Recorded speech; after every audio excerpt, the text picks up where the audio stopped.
مت میری زبان کھلوائیے، اگر یہاں سے ہم بہکیں گے تو پتہ نہیں کتنے لوگوں کے اوپر ٹائم بم گرے گا اور ایٹم بم گرے گا، کتنے لوگوں کی فریجیں محرم تک بھری رہتی ہیں قربانی کے گوشت سے۔ قربانی اس لیے نہیں ہوتی کہ یہ بکرا میں پرسوں کروں گا، کیوں؟ ہماری بیٹی آئے گی، ہم اپنی بہنوں کو بلائیں گے، اپنی بھانجیوں کو بلائیں گے۔ مت کہلواؤ یہ ساری باتیں۔ قربانی کا حق صرف غربا اور مساکین کے لیے ہے۔ کھاؤ، صدقہ کرو، تین چیزیں ہیں اس حکم میں۔ اللہ کے نبی نے کہا کلو، کھاؤ، وتصدقوا، صدقہ کرو، وادخروا، اور ذخیرہ کرو۔ بس یہ تین چیزیں ہیں۔ اس لیے بہت سے لوگوں نے اس کو یہ کہہ دیا کہ قربانی کے گوشت کے تین حصے کر لو، حالانکہ یہ صحیح نہیں ہے بٹوارا، لیکن اسی حدیث کی روشنی میں لوگ کہتے ہیں کہ تین حصے کر لو۔ کیوں؟ ایک حصہ اپنے کھانے کے لیے، ایک حصہ صدقہ و خیرات، غریبوں اور مسکینوں میں بانٹنے کے لیے، اور ایک حصہ اپنے دوستوں، اقارب اور ان کے لیے۔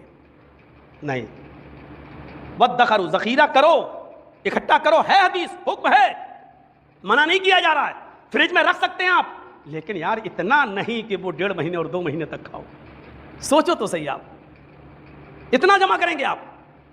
تین چیزیں ہیں، خود کھاؤ، یعنی خود کھانے کا مطلب اپنے بچوں کو، اپنے گھر والوں کو کھلاؤ، اپنے رشتہ داروں کو بھی کھلاؤ، اور صدقہ کرو، یعنی غربا اور مسکینوں میں بھی بانٹو، وادخروا، اور ذخیرہ بھی کرو، تھوڑا بہت جمع بھی کر لو اپنے پاس، تاکہ 2 4 5 6 دن 10 دن 12 دن کھا بھی سکو۔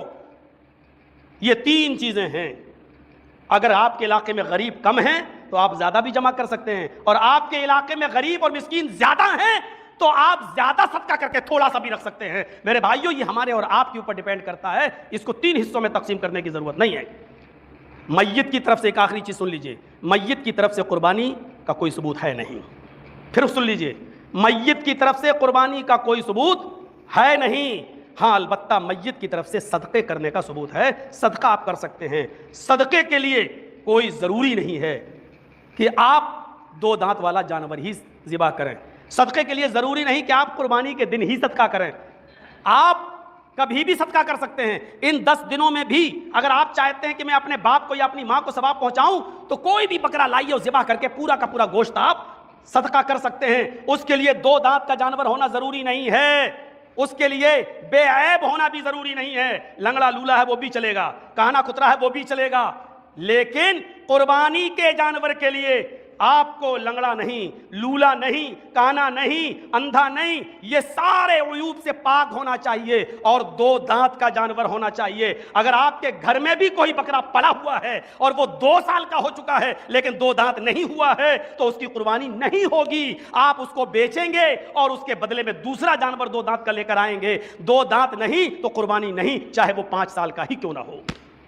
بہت صاف لفظوں میں سن لیجئے، اور اگر گنجائش چاہتے ہو تو پھر پتوریا والوں میں شامل ہو جائیے اور دوسرے محلے والوں میں شامل ہو جائیے، اور وہاں 12 مہینے اور 14 مہینے کا بکرا چل جائے گا، وہاں آپ کر لیجئے۔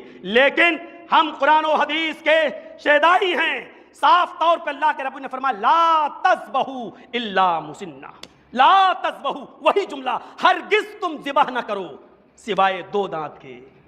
اللہ کے نبی نے صاف منع کیا، ہرگز ذبح نہ کرو، وہ جانور ذبح نہیں ہوگا جو 2 دانت نہیں ہے، جو 2 دانت نہیں ہے، 2 دانت کے جانور ہی کو ذبح کیا جائے گا، 2 دانت نہیں ہے تو ذبح نہیں ہوگا۔ ایک حدیث ہے، اللہ کے نبی صلی اللہ علیہ وسلم کے پاس ایک صحابی تھے، وہ ایک بکری کو ذبح کر رہے تھے، آپ نے کہا یہ بکری کا دودھ تو تمہارا بچہ پیتا ہے، کہا ہاں اللہ کے رسول، تو آپ نے کہا کہ اس بکری کو ذبح مت کرو، یہ بکری کو ذبح کر دو گے تو تمہارا بچہ پھر بھوکا رہ جائے گا، پھر دودھ کس کا پیے گا؟ تو کہا اللہ کے رسول پھر میرے پاس 1 سال کا بچہ ہے، 12 مہینے کا بکری کا، تو آپ نے کہا اسی کو ذبح کر دو۔ انہوں نے اس کو لائے، کہا لیکن اللہ کے نبی صلی اللہ علیہ وسلم یہ ادنت ہے، 2 دانت نہیں ہے۔ آپ نے فرمایا تمہارے لیے کافی ہے، لا یجزیک بعدک، تمہارے بعد کسی اور کے لیے نہیں۔ کتنا صاف جملہ موجود ہے، کتنا صاف، صرف تمہارے لیے آج تم اس کی قربانی دے سکتے ہو، لا یجوز بعدک، تمہارے بعد، آج کے بعد یہ پھر کسی اور کے لیے جائز نہیں ہوگا، یعنی قیامت کی صبح تک پھر ادنت بکرے کی قربانی نہیں ہوگی۔ اتنی صاف اور صریح حدیث کے ہوتے ہوئے بھی کوئی آدمی یہ کہے کہ اللہ کے رسول کے ایک صحابی نے ادنت بکرا کیا، گھر کا پلا تھا، 12 مہینے کا کیا تھا، تو اگر ہم 14 مہینے کا کر لیں تو کیا ہوا؟ میرے بھائیو، حدیث کے جملوں پر غور کرو، اللہ کے نبی نے کہا کہ تمہارے لیے ہے لیکن تمہارے بعد تمہارے بعد آج کے بعد کسی اور کے لیے نہیں. اس جملے نے صاف کر دیا کہ اب یہ قربانی ادنت بکرے کی کسی اور کے لیے نہیں ہوگی. ہاں اگر 1 سال کا کوئی جانور آپ ذبح کرنا چاہتے ہیں تو بھیڑ کا بچہ لے لیجیے. بھیڑ کا بچہ آپ لے سکتے ہو اور وہ 1 سال کا ہے اور 2 دانت نہیں ہے تو اس کی قربانی ہو جائے گی. اللہ کے نبی نے فرمایا جزاء من الظان، اگر آپ کو 2 دانت والا جانور نہ ملے تو بھیڑ کا 1 سال کا جزا لے لو. 1 سال کا، 6 مہینے کا نہیں، بھیڑ کا 1 سال کا بچہ. اگر وہ 2 دانت نہیں ہے اور آپ کنفرم ہے کہ وہ 1 سال کا ہے تو آپ اس کی قربانی دے سکتے ہو، اگرچہ وہ 2 دانت نہیں ہے لیکن وہ بھیڑ کے ساتھ خاص ہے، بکرے کے ساتھ خاص نہیں ہے. قربانی میں قیاس نہیں دوڑایا جائے گا، دماغ نہیں دوڑایا جائے گا کہ بھیڑ کی جا سکتا تو بکرا کیوں نہیں. یہ اسلام ہماری عقل پہ نہیں چلتا ہے، اسلام شریعت کی عقل پہ چلتا ہے. عقل تو یہ کہتی ہے کہ ایک غریب کو بیچارے کو اس کا بیٹا بیمار ہے، 10,000 روپے کا اس کو علاج کی ضرورت ہے، ہم 10,000 کا بکرا نہ لے کر ہم 10,000 روپے اس کو دے دے رہے ہیں. عقل کیا کہتی ہے؟ غریب، ہمیں غریبوں کو گوشت ہی تو بانٹنا ہے، ہم غریبوں کی مدد نہ کر کے گوشت نہ بانٹ کے اس غریب آدمی کو دے دے رہے ہیں. اس کا بچہ بیچارہ بیمار ہے، یہ 10,000 روپے کی اس کو علاج کی ضرورت ہے، ہم قربانی کے نہ کر کے ہم اس کو دے دے رہے ہیں. لیکن آپ کا یہ 10,000 روپے آپ کے منہ پہ مار دیا جائے گا کیونکہ آپ نے اسلام کے ایک شعار کو مردہ کر دیا ہے. 10,000 روپے کی آپ اس کی ہیلپ کریے وہ الگ چیز ہے، لیکن قربانی آپ نہیں چھوڑ سکتے ہیں. قربانی آپ کو بکرے کے جانور کو ذبح کر کے کرنی پڑے گی. اب آپ کہو کیا اس کو دینے میں حرج کیا ہے؟ حرج ہے. ہماری عقل اتنی نہیں ہے کہ ہم اس کو سوچ سکیں. اسلام نے عقل پر اسلام نہیں چلتا ہے، اسلام چلتا ہے نبی اکرم کے فرمان پر، قرآن و حدیث پر. میرے بھائیوں، تو صدقہ کیا جا سکتا ہے، وہ آپ آج بھی کر سکتے ہو، کل بھی کر سکتے ہو، اور میت کی طرف سے صدقہ قربانی کے دن بھی کر سکتے ہو. آپ 2 جانور جب آپ ذبح کریں گے تو ایک تو اپنے اور اپنے گھر والوں کی طرف سے آپ ذبح کیجئے، اور دوسرا جانور آپ میت کی طرف سے فلک بھی کر سکتے ہیں، صدقہ کی نیت سے، قربانی کی نیت سے نہیں. میت کی طرف سے قربانی نہیں ہے میرے بھائیوں، اس کے لیے صدقہ کریے. اور دوسرا جانور کیسا بھی ہو، ادنت ہو، ویسا بھی ہو، آپ کو صدقہ ہی کرنا ہے تو آپ اس کی قربانی کر سکتے ہیں اور پورا کا پورا گوشت آپ کو بانٹنا پڑے گا. یہ بات میں نے اس لیے کہہ دی کہ بار بار یہی ایک سوال زیادہ آتا ہے کہ مولانا صاحب میت کو ثواب پہنچے گا یا نہیں، میت کو ثواب کیسے جائے گا، میت کو ہم قربانی کرنا چاہتے ہیں تو میت کی طرف سے قربانی نہیں ہے، میت کی طرف سے صدقہ کیا جا سکتا ہے. ہاں میت کی طرف سے قربانی ہے، اور وہ کب ہے؟ ایک ہی جانور میں آپ اپنے گھر والوں کا اور اسی میں اپنے باپ اور ماں اور جو لوگ انتقال کر گئے ان کا نیت، اسی جانور میں ان کی نیت بھی کر لیں تو آپ اسی ایک جانور میں سب کو ثواب پہنچا سکتے ہیں. اللہم منکا ولکا،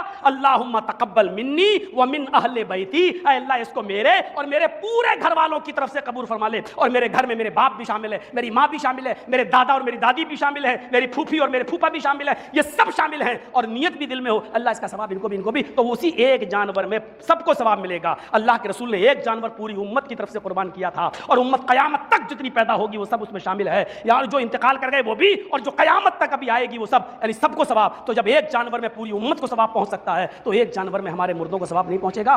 جب ہم اب اس میں زندے اور مردے سب شامل کر لیں گے تو اس کا گوشت کھا بھی سکتے ہو اور بانٹ بھی سکتے ہو. لیکن جب آپ پورا کا پورا ثواب اپنے ماں باپ کو ہی پہنچانا چاہیں تو پھر میرے بھائیوں گوشت پورا کا پورا صدقہ کرنا پڑے گا اور بانٹنا پڑے گا.